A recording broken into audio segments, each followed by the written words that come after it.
Today it is my great pleasure and honor to be able to introduce Professor Takeo Hoshi. He is a leading scholar of the Japanese economy generally, and he finished his bachelor's degree at Tokyo University of Tokyo, and then he moved to the United States, received his PhD from the MIT, and then he moved on to have a very productive career, mostly at the University of California, San Diego, and then he moved to Stanford University 4 or 5 years ago, and he's currently Henri and Tomoye Takahashi Senior Fellow at the Shorenstein Asia Pacific Research Center at Stanford, and also Professor of Finance at the Stanford Graduate School of Business. Throughout his career, he's taught at different and did research at different institutions, International Monetary Fund, Federal Reserve Bank of San Francisco, École in France, Australian National University, and Bank of Japan's unit and institute, and various different places. And he has published widely in prestigious economics journals like American Journal of Economy, Quarterly Journal of Economics, and so on. And his publications, including his book, his first book is Crisis and Change in the Japanese Financial System, and then more recently he has published a book entitled Corporate Finance and Governance in Japan, The Road to the Future. So his research has explored the Japanese economy in terms of its government regulations, corporate governance, the bubble economy, what happened after the bubble economy, what is happening with Abenomics. He's studied all these important and some of which very timely issues about the Japanese economy. And today we have the pleasure of hearing his current research about personal guarantees by SME owners in Japan. So without any further ado, please join me in welcoming Professor Hoshi.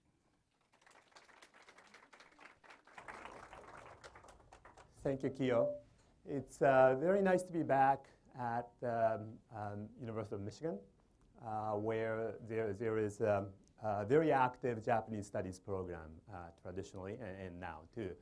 And I've been thinking, when was the last time I visited here? And I think it's been almost 10 years. The last time I was here was for a memorial conference for Gary Saxon House, who was an economist here and who made Michigan the central place for the study of the Japanese economy.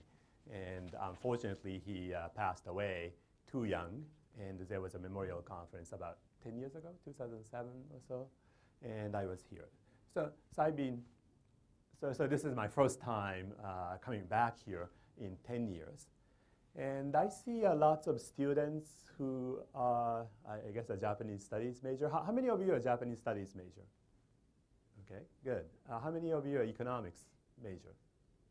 Okay, we have three. Okay. So I'll spend more time talking about Japan than economics today, but Japanese economy is what I focus, and what this paper is about.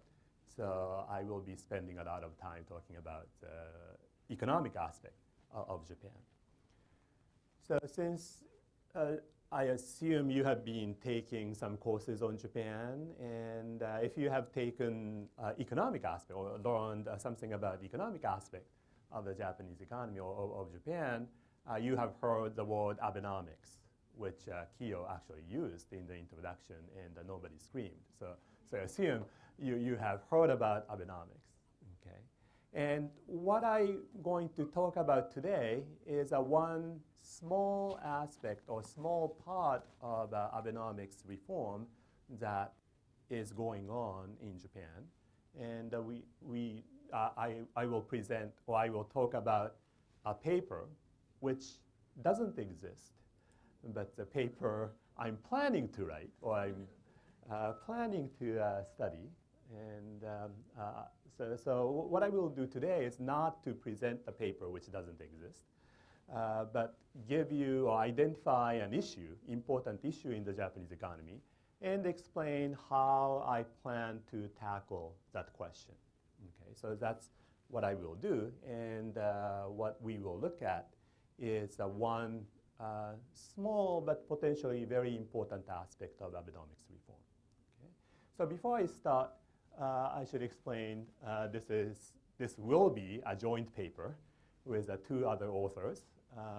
Sabrina Howell is a professor, assistant professor at Stone School of Business at New York University, and Ayako Yasuda is, Sabrina does finance, and Ayako Yasuda is a professor of finance at University of California, Davis, their business school.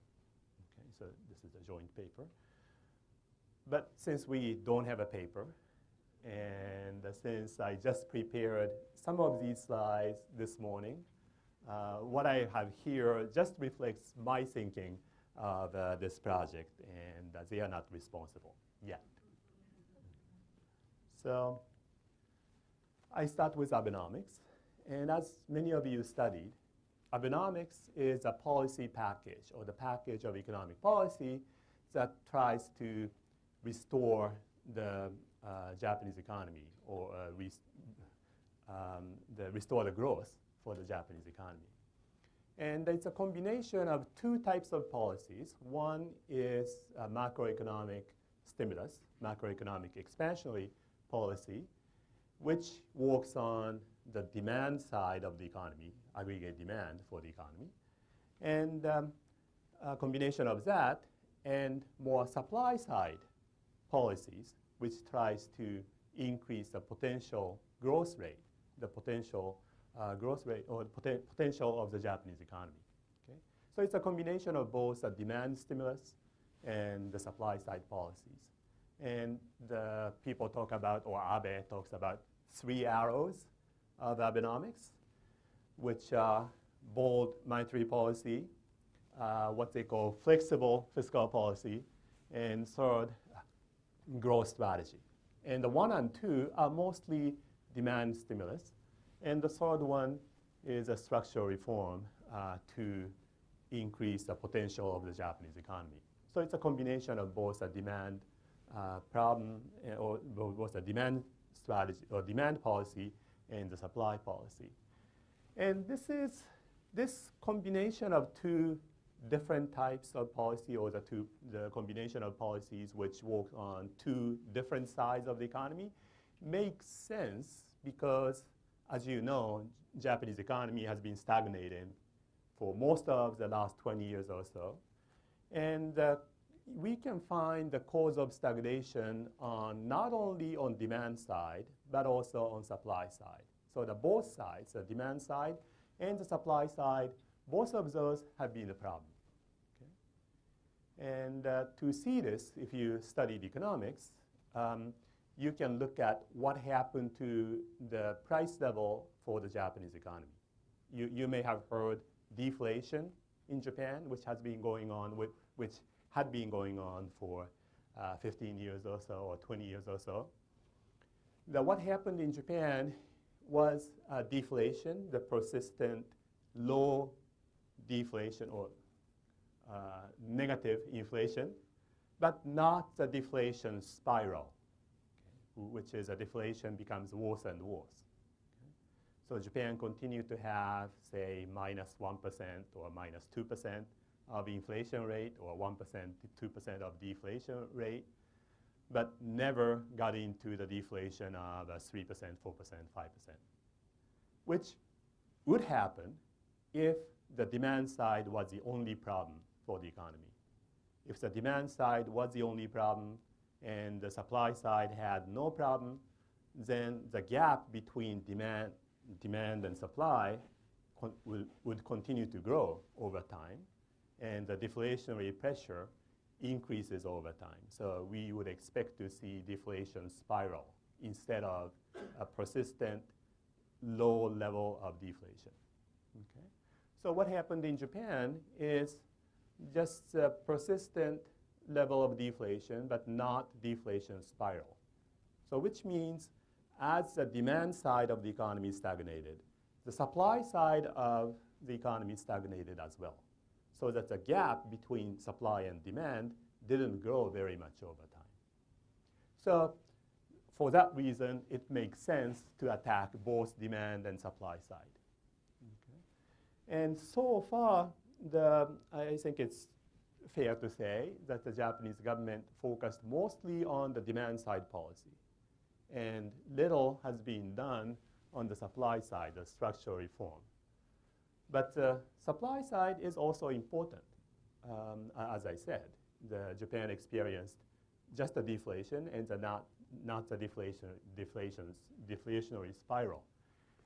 And reflecting the success of the demand side strategy of the Abenomics, especially monetary policy, at least initially, the gap between the aggregate demand and the potential output of Japan, or the potential supply level of Japan, what is called output gap, has shrunk to 0 according to the estimate of the Bank of Japan. Okay. So that means the supply side policy is even more important now than before.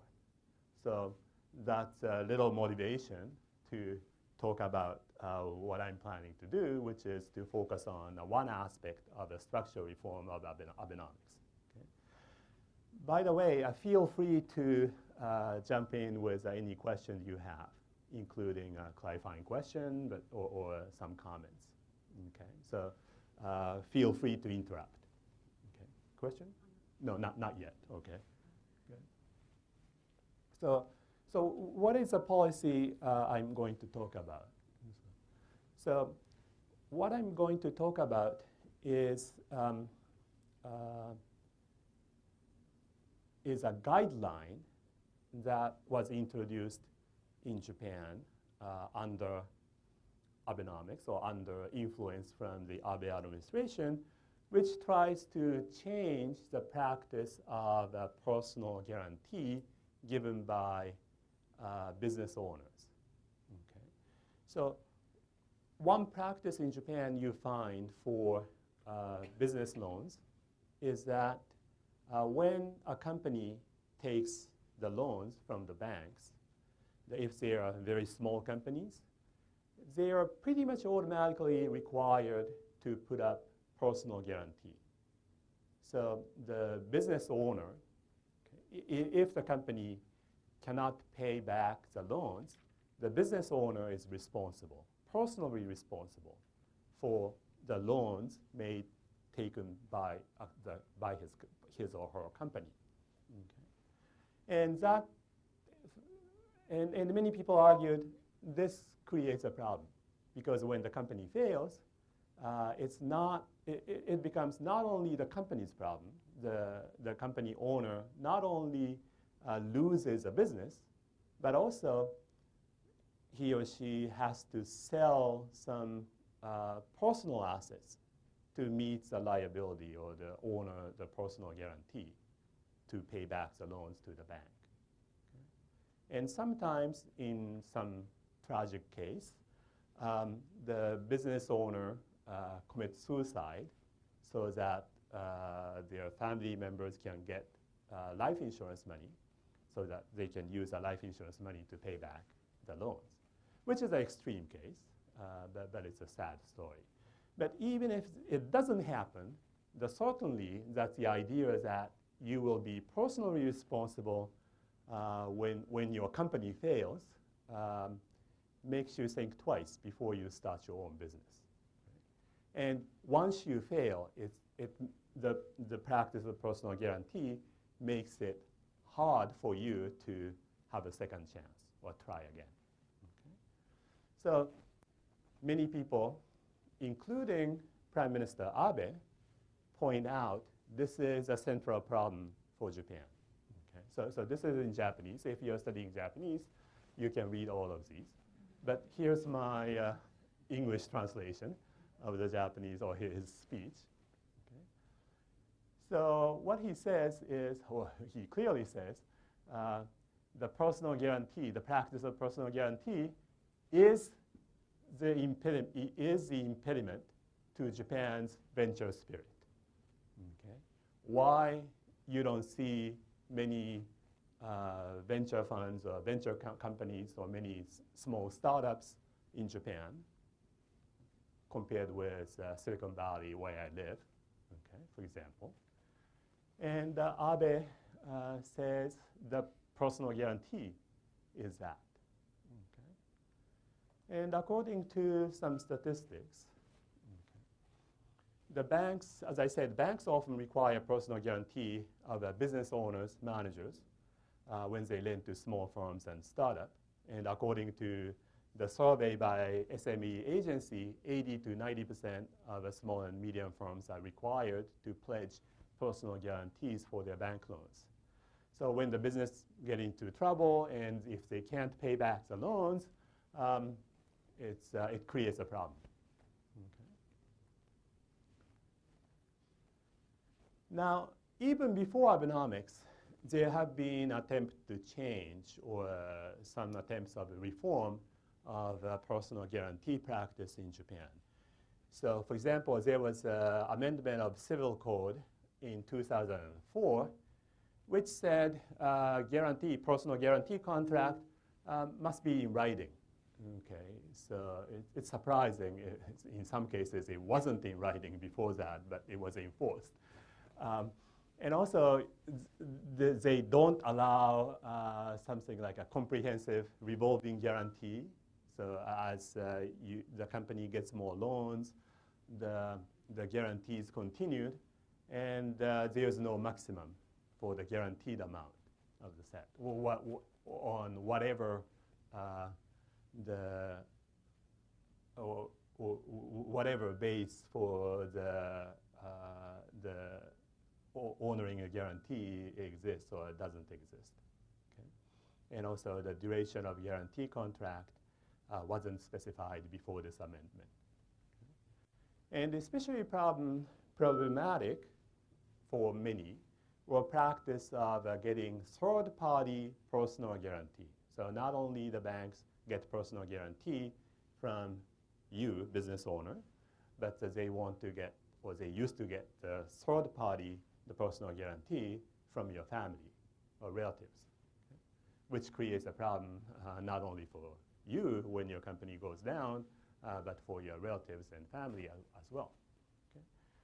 So there was a SME agency directive on 2006 which prohibited government financial institutions to ask for personal guarantee by a third party.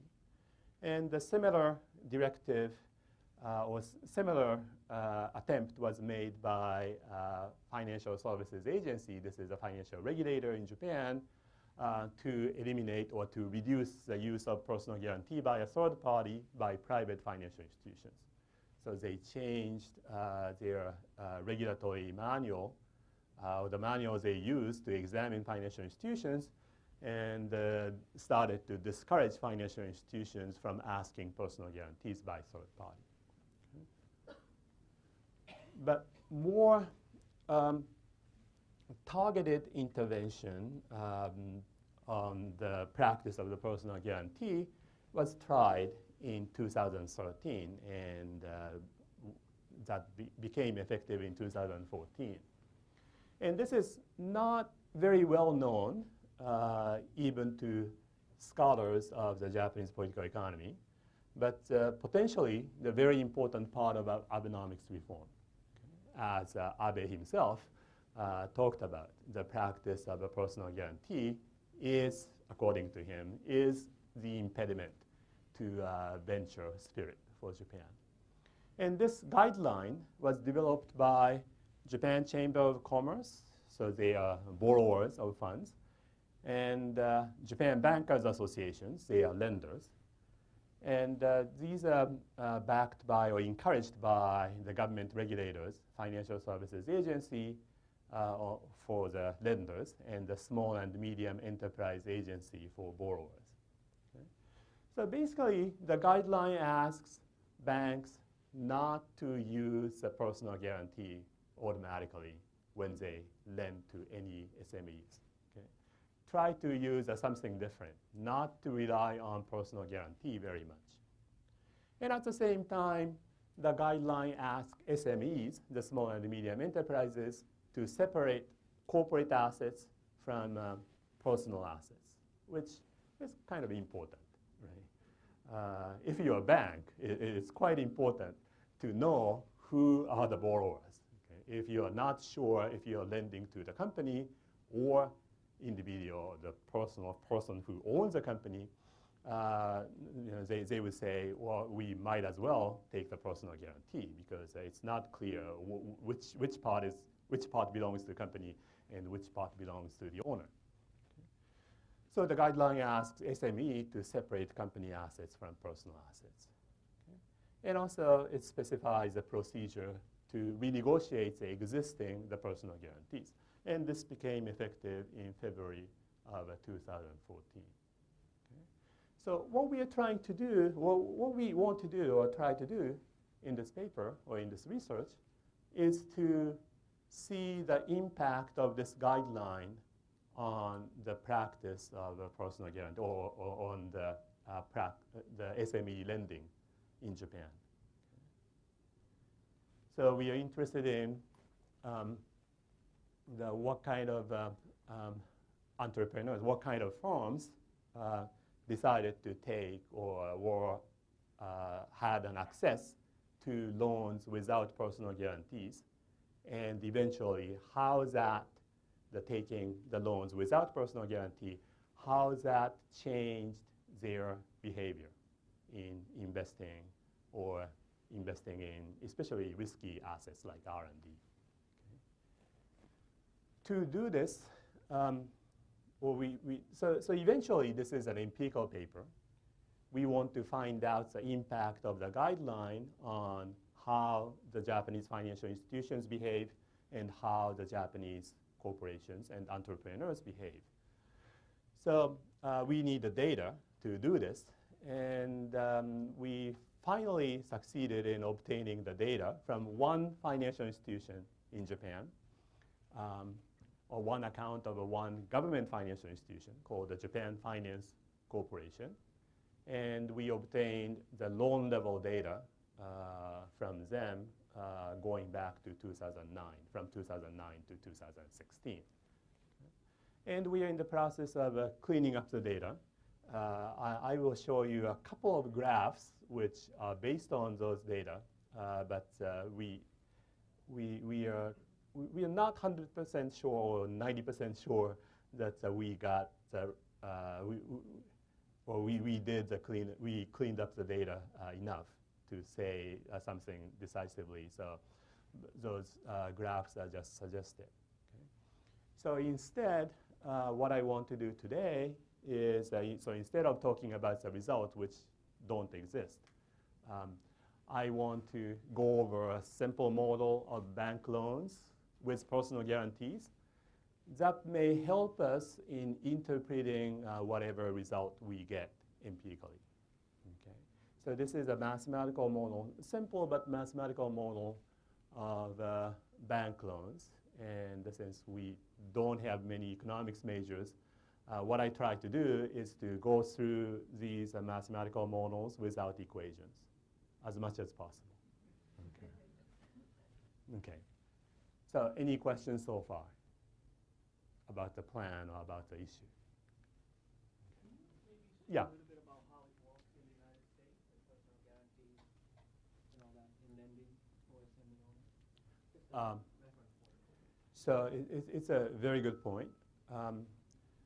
So for many startups, say in Silicon Valley, they try to raise funds in the form of equity instead of debt, which is a bank loans. So they go to venture fund, which provide equity, which if the company fails, they don't have to pay back. Okay. And before that, there are a group of, or there are a set of people called angel investors, and they usually fund even earlier stages of venture businesses. Okay. So that's probably the most important difference between Japan and the US for startups. Okay. So that suggests the focus on the personal guarantee may not be the right thing. You know, maybe the bigger question is why the market for equities for those startups haven't developed in Japan. So for the loans, for the bank loans in the US, if you go to the banks and if you want to get the loans for the company which you just started up, you probably will have trouble getting loans. Instead, some people take personal loans, with using their personal assets like houses as a collateral. So that happens. Although the personal guarantee is a little bit different from collateral. Okay, personal guarantee is, in addition to whatever collateral you can provide, you promise to pay back the loan for the company. If the companies cannot meet the obligation, you somehow come up with money. Maybe selling personal assets or maybe doing something else. Okay. And that type of personal guarantee, I think, is used less often in the US. But that's a very good question. And so it's a little bit misleading to talk about entrepreneurship. And it's certainly misleading to say the personal guarantee is the impediment to the venture spirit. Okay, there are some other impediments as well. But what we are looking at is what kind of influence these practice of personal guarantee had on the Japanese small and medium enterprises by looking at what they do after this guideline. Okay. How they change the behavior. Okay. So a little bit of aggregate data. As I said, this guideline was introduced in February of 2014. And this is a biannual data, the February to September of 2014 and the 6 months period after those, about the number of loans without personal guarantee originated by, in this case, private sector financial institutions. And after, it's too bad they don't have the data before this. Okay. But consider before that, the loans without personal guarantees to these companies were basically zero. Okay. So after the introduction of the guideline, the number of loans jumped to 50,000 or so during the 6 months period. Okay. And in the second year, it jumped to 200,000. Okay. But compared with the total number of loans, this is still a small proportion.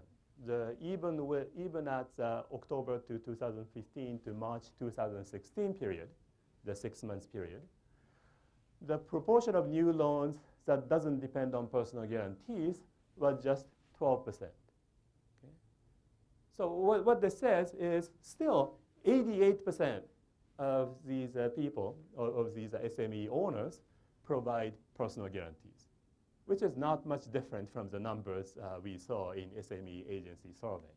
Okay? So even though there's a guideline, the practice may not have changed very much, at least for private financial institutions, private sector financial institutions.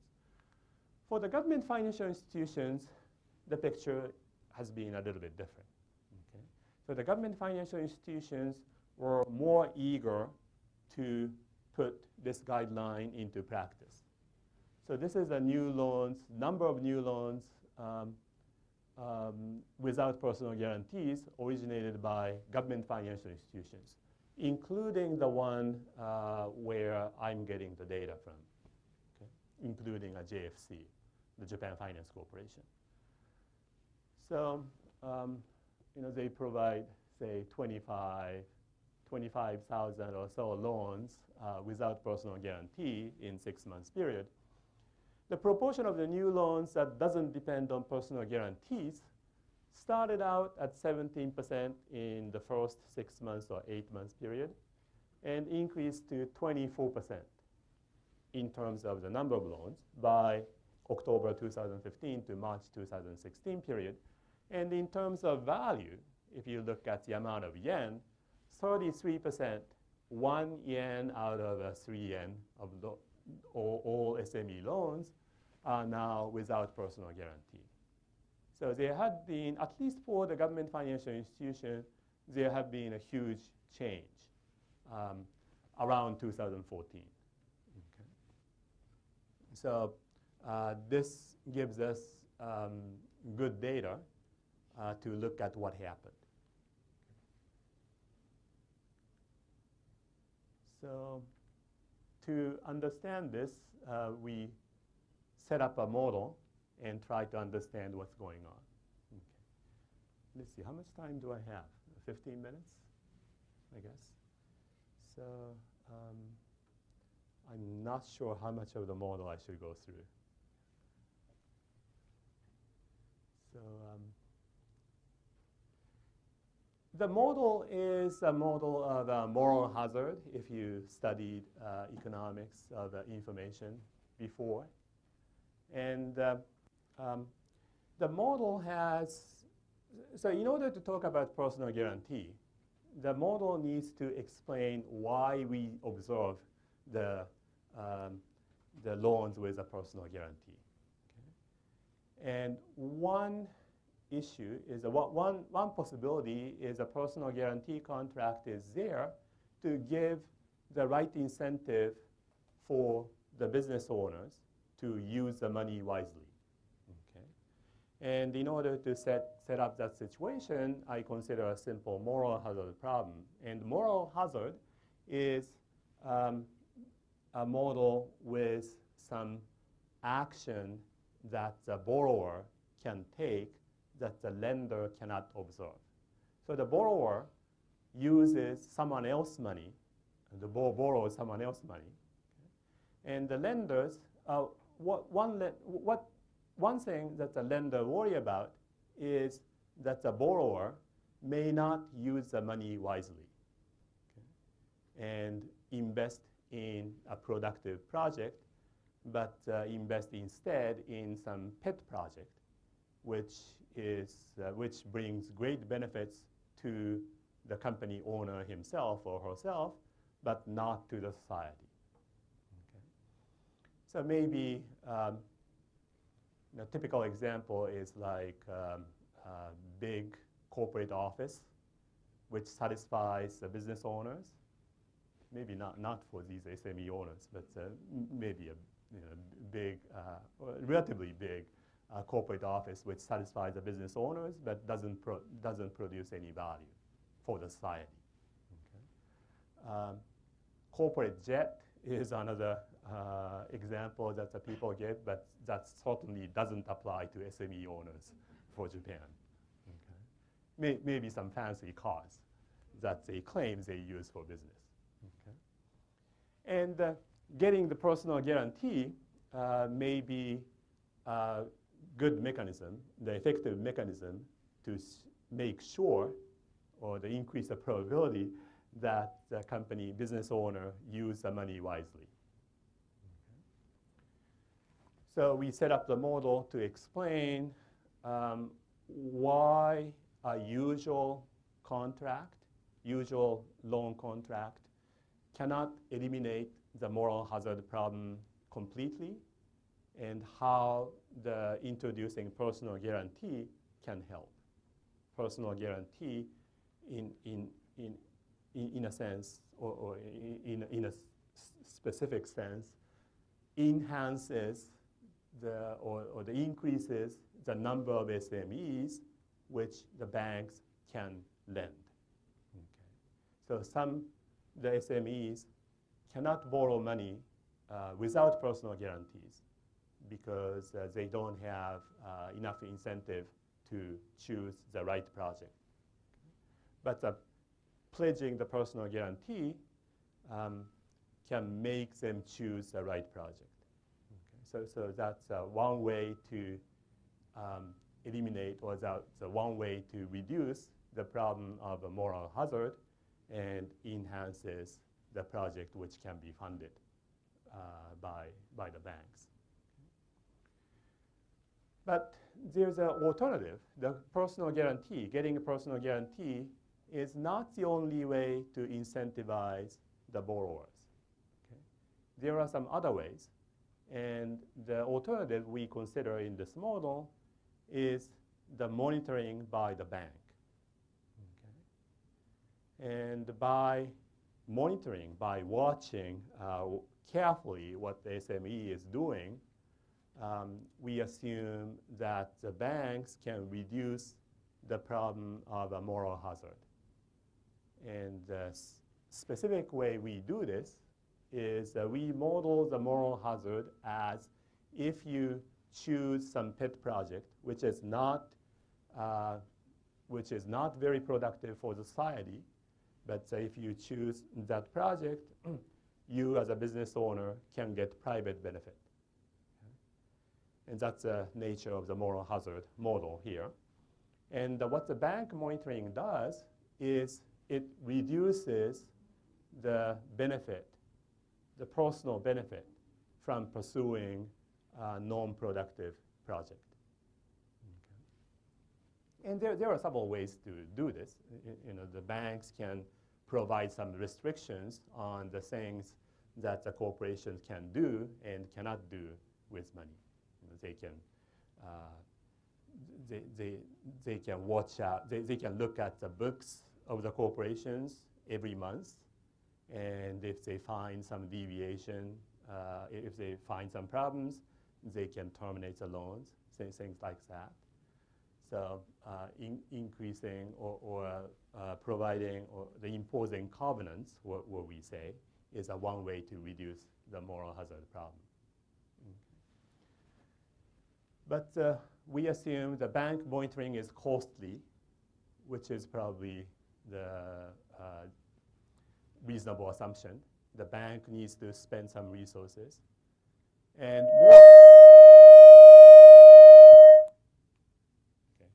more importantly, maybe I'm too close here. And more importantly, we assume that in order to being monitored, the corporation's SME has to have, for example, the right book. Okay? And in order to get the right book, they need to modernize their accounting system and things like that. So it's costly. It's costly for SME owners to set up a credible division, for example, between personal assets and corporate assets. So what happens in this type of model is, so the bank monitoring becomes an alternative way to reduce the moral hazard. So the question is if the bank uses the personal guarantee contract or the bank uses a bank monitoring contracts. Okay. And by going through the model, which I don't have time today, we can see that either of those, there are some situations, both of those, the contract, the both situation can be an equilibrium. Okay. So there is a loan with a personal guarantee, and that funds a certain companies. Okay.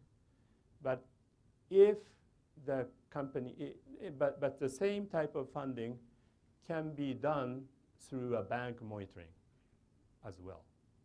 Okay. But in one equilibrium, the bank monitoring doesn't happen because the SMEs do not invest in, say, accounting system to make the bank monitoring possible. So the bank monitoring doesn't happen. So given the corporation or given the SME doesn't invest, there's no incentive for the bank to monitor. They rather just require personal guarantee. And given that the bank just requires personal guarantee, there's no incentive for SME to invest to make the bank monitoring possible. Okay. So what we can find after going through this model is that there's a possibility of a dual equilibrium in some cases.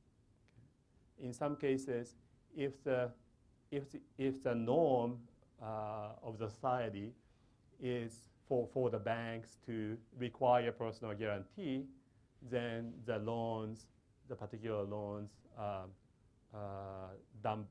all the loans are made with personal guarantee, and there's no bank monitoring. But if the norm changes and the banks allow the companies to have loans without personal guarantee but with bank monitoring, that there will be some companies which uses those loans with bank monitoring. Okay. Now, after talking through this model, okay, I can jump to a graphical representation. Okay. So maybe I should go through some of the. No, I'll skip all of these. Okay. And oh no, I'm going backwards. Okay. So after going through all of these, we can come up with some empirical implications if this model is right, or if this model has gets some aspect of the economy right. Okay. So one thing we can say is if the guideline is really successful in shifting the equilibrium from the one where the banks always require personal guarantees to the one the banks may require personal guarantees when it makes sense, but also uses a bank monitoring, okay, then we can see that there will be more loans to SMEs. There will be more loans in the economy, which is a good thing. Okay. So by allowing the bank monitoring to happen, or by moving from an equilibrium where the personal guarantee is the only way to get loans to the world where some companies can get the loans without personal guarantees, there will be more loans. Now, there are two groups, according to this model, which would newly gain access to bank loans without personal guarantees. And one group is the SMEs with low capacity to honor personal guarantees. So this is a variable we consider.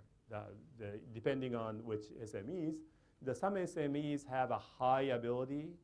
Maybe they can borrow money from relatives or find somehow money somewhere if the company goes under.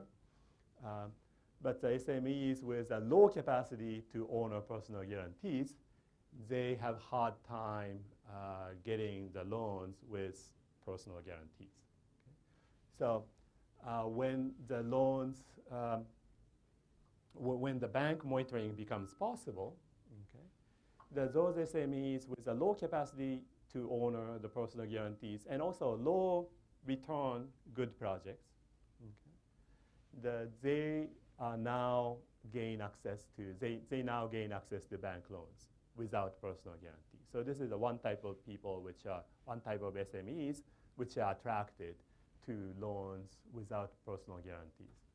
And also SMEs with high capacity to honor personal guarantees. In a sense, they have a too high capacity to honor personal guarantees, so they worry about getting into the loan contract with personal guarantees because it costs them a lot if the company fails, and they can pay those loans.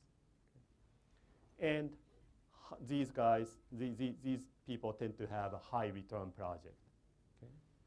So with a high return project, but who are not willing to get loans with personal guarantees because they know they would lose a lot if they have to honor the personal guarantees, they will be attracted to loans without personal guarantees.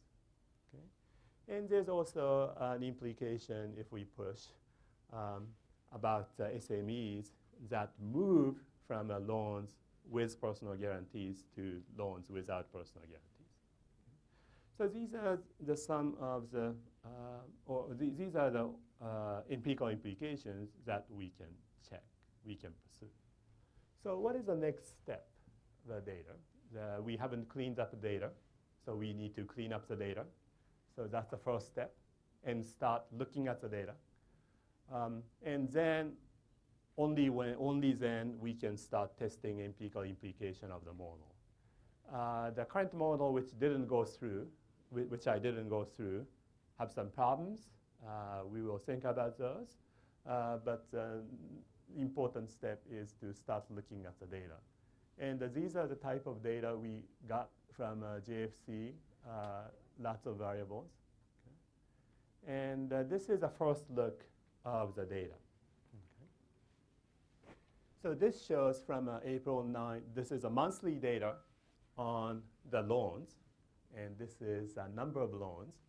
And how many of them were, so these are different types of providing loans without personal guarantee, either no guarantee or what is called deferred guarantee. And this gray part is the loans with personal guarantee. Okay? We can see before 2014, most of the loans came with a personal guarantee. After that, we started to see some loans without personal guarantee. The same thing for the amount of loans. Okay. And this is probably the easiest graph to look at. Okay. So this is a proportion of loans, SME loans, without personal guarantees. And this is the monthly data from April to April 2009 to March of 2016. And we can see a jump clearly here. Right? And this is February of 2014. And this has been trending up. Okay? So more and more loans, at least by this government financial institutions, have become without personal guarantees. Okay? So almost 50% by the end of this sample are now loans without personal guarantees. Okay?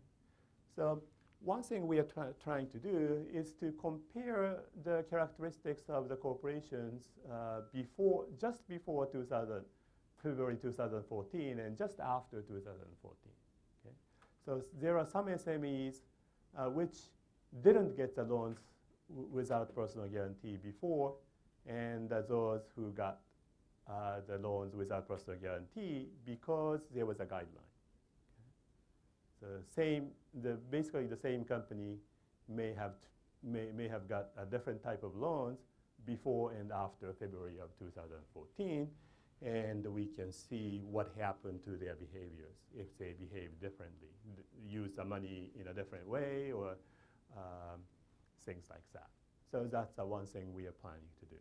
At least what this graph tells us is the change or the guideline, introduction of the guideline had some real effects. Okay? That this financial corporation, this financial institution responded to the guideline, and that allows us to see if there was any economic behavior that changed because of this, or the behavior of the corporations that changed because of the introduction of the guideline and increased use of loans without personal guarantee. Okay? So let me stop here.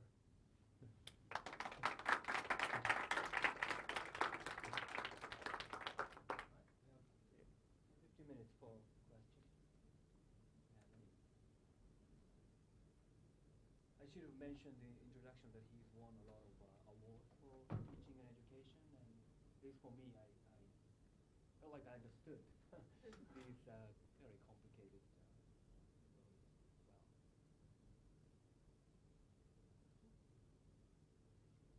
I have two questions, if I may. The first one is, did the financial institutions suffer greater losses without the personal guarantees? And the second question is, does your data suggest that there's more SME creation after the personal guarantees were abolished or were reduced? So both of those are a great question. The first one, no. They haven't suffered. So they didn't suffer. Okay. So that means, or they haven't suffered so far. They haven't seen increase in defaults, for example, coming from the loans without personal guarantee. Not yet, or at least not yet, or there may not be any effect. The second thing is second one is a great question, which we really want to ask. Right? So with or without personal guarantee, or the possibility of getting loans without personal guarantee, that may lead to more creation of startups, or more new borrowers for this financial institution, which we haven't looked at, but certainly that's one of the things we are planning to look at. Yes? It's like there's a page and you mentioned that the low interest rate of the bank can like encourage those owner to like keep away from the bad projects. Mm-hmm. So can you like further explain? Yeah. So the intuition is low interest rate means the owners or the corporation retain a lot of income or a lot of revenue from the successful project. Okay. And the assumption here is a good project, which is a good for society, has a higher probability of success than bad project, okay, which makes sense as a definition. So by charging low interest rate, okay, or in other words, by giving more to businesses to retain when the project is successful, the bank can give the SME more incentive to take a good project which has a higher success probability. Okay. So it's like a win-win because there will be like more better projects, and so the bank can also like get that more interest rate.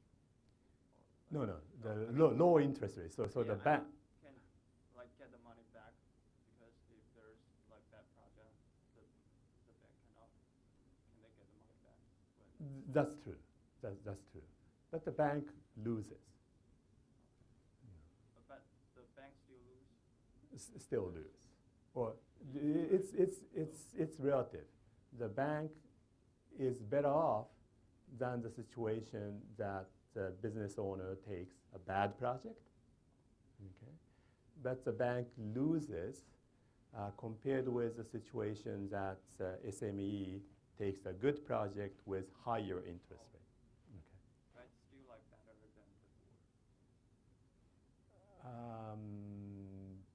It depends on where the before is.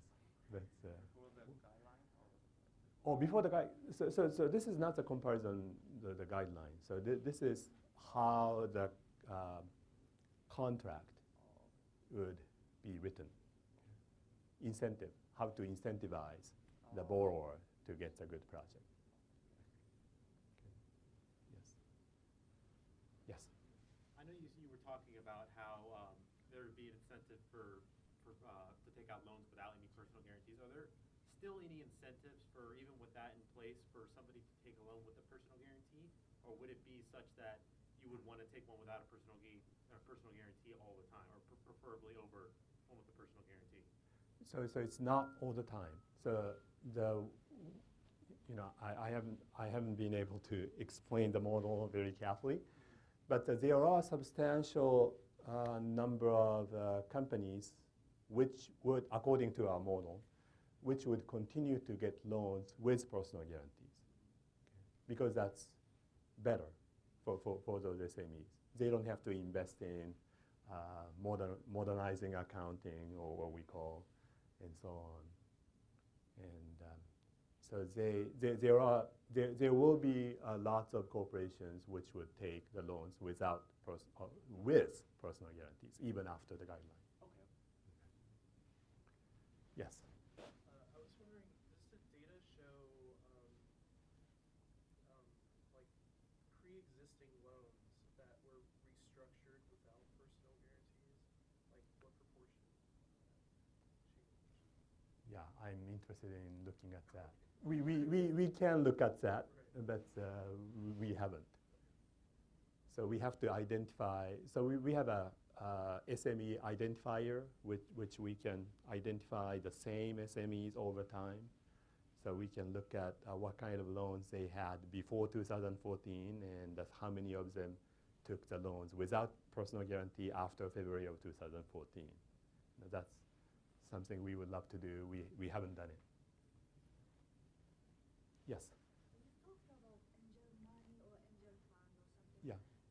Who provides this money? Rich people. Oh, no. The people who have money and people who want to invest in those startups. But they don't expect returning. No, they expect high return. High return. Yes. But even though they cannot get the returning, but still it's If the project fails. if the project. Now, there will be, you would want to invest in some projects which succeeds. Okay? And there you can get a huge amount of return. It's a kind of It's gamble. a gamble, yeah. But so if you don't like gamble, you shouldn't be in the business of investing. And no. The difference from the gamble is you can probably learn about the return of the potential return, expected return from the projects, and you can pick the good ones. Is there any example which is very successful, a company to get this money? Yeah, Google, right? The Google started with fund, the founders received from one big investor. So the return was huge, right? And I'm sure it was the same thing for Facebook. Right? Yes? Do you think there could be any other factor besides personal guarantees that can help explain the low entrepreneurial spirit in Japan? Yes. What could that mean? So one thing is there's a supply side and demand side on both sides, right? And we don't find many angel investors in Japan. And the Ministry of Finance have been changing the tax law to incentivize the people to invest in startups, but the amount of angel fund available is very small. So there's a supply side problem of the risk capital, what people call risk capital. So that's one. We are talking about the demand side mostly, right? From the SME's point of view, they don't get loans because they have to provide personal guarantees. Okay. So that's one aspect. Another aspect may be difference in labor market. You know, whatever you do, you probably need people other than yourself to run your business or the increase or the start your business. And in a place like, say, Silicon Valley, it's easy to find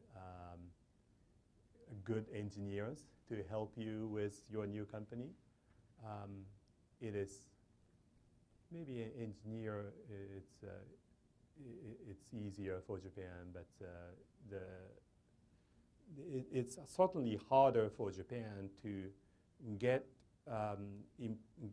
workers from existing companies or lure those good engineers from other companies. Okay? But Silicon Valley, the people are more movable, things like that.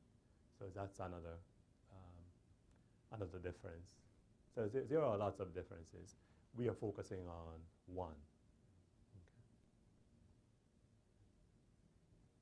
Okay. And one reason we are focusing on one of those is there is an argument which says that there aren't many startups in Japan because the Japanese people are risk averse. Okay. So that's a cultural explanation of why we don't have why they don't have many startups in Japan. But the reason may be more institutional than cultural. Okay. Given this practice of requiring personal guarantees, that may make the Japanese entrepreneurs more risk averse, rather than they are born with higher risk aversion. Okay. So that's so it's an interesting question to ask.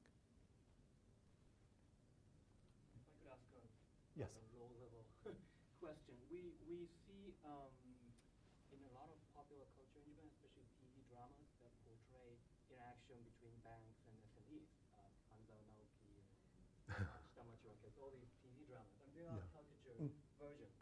But in those dramas, we often see banks as either incapable of judging better projects from worse projects, or corrupt in cahoots with major corporations, favoring those with already high capital.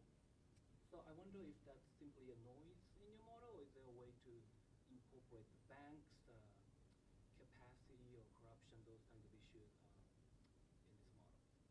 It's an interesting question. I think there must be a way to incorporate those. And if they don't do anything, if they say if the Japanese banks don't do anything to evaluate the project, for example, that may be related to the practice of taking personal guarantee. You know, with personal guarantee, you don't have, the banks, in extreme case, the banks do not have to worry about what happened to the project. You know, regardless of the outcome, they can get back the money.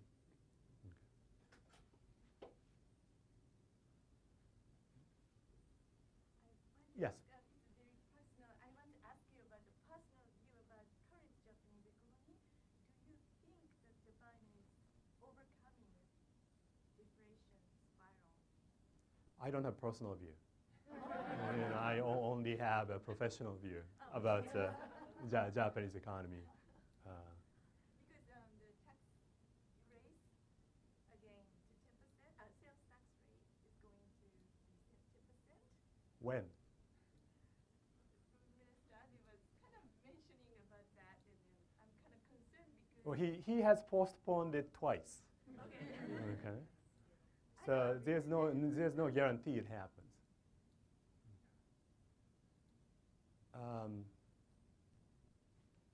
How much time do I have? I all the time? Okay.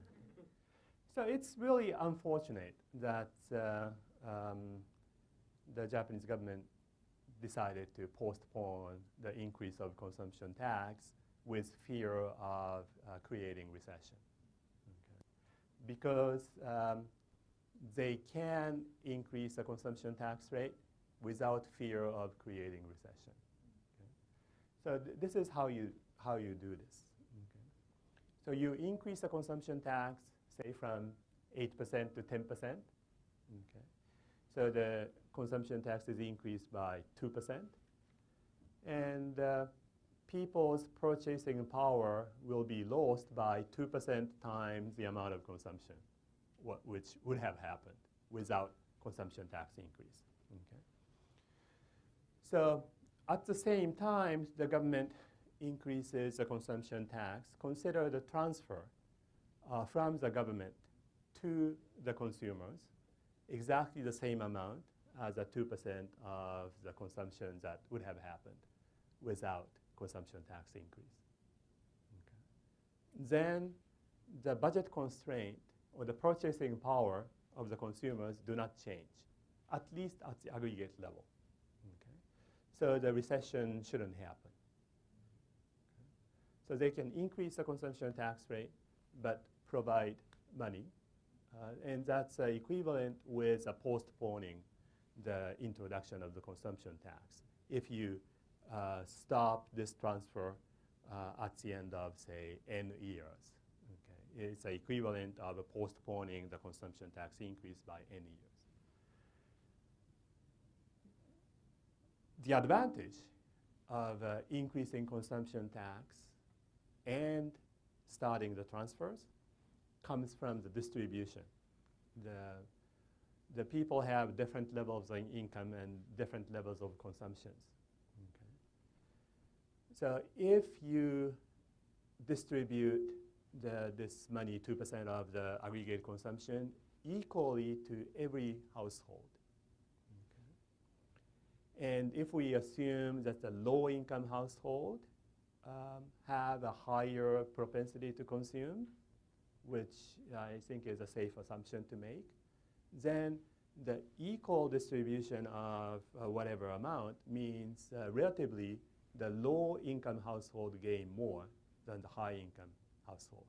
And since low-income household has or spent higher proportion of their income to the consumption, the aggregate consumption actually increases.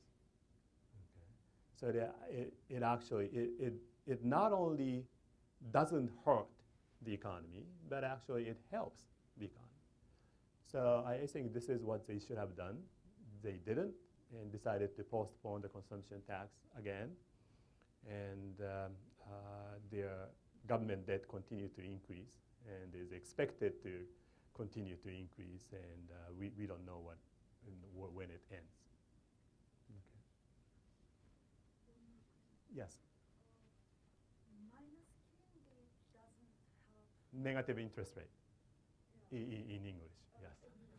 Negative interest rate doesn't help SME. Negative interest rate policy may not help SME, but then if they were able to get loans with negative interest rate, you know, they should be happy, right? So that should help. The negative interest rate should help borrower, right?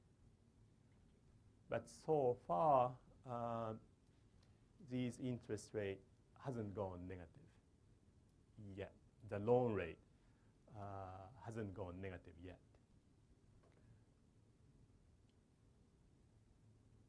I think eventually they will, but lawyers, the Japanese lawyers say they can't. So I don't know. Yes. I know Mr. Hoshi has actually made direct input on, met with Prime Minister Abe and made some direct input on. No, I'm not responsible Okay. for what the Japanese government has been doing. I'm not suggesting that. I hope we'll continue to advise the Japanese government on those issues. So please join me in thanking Professor Hoshi.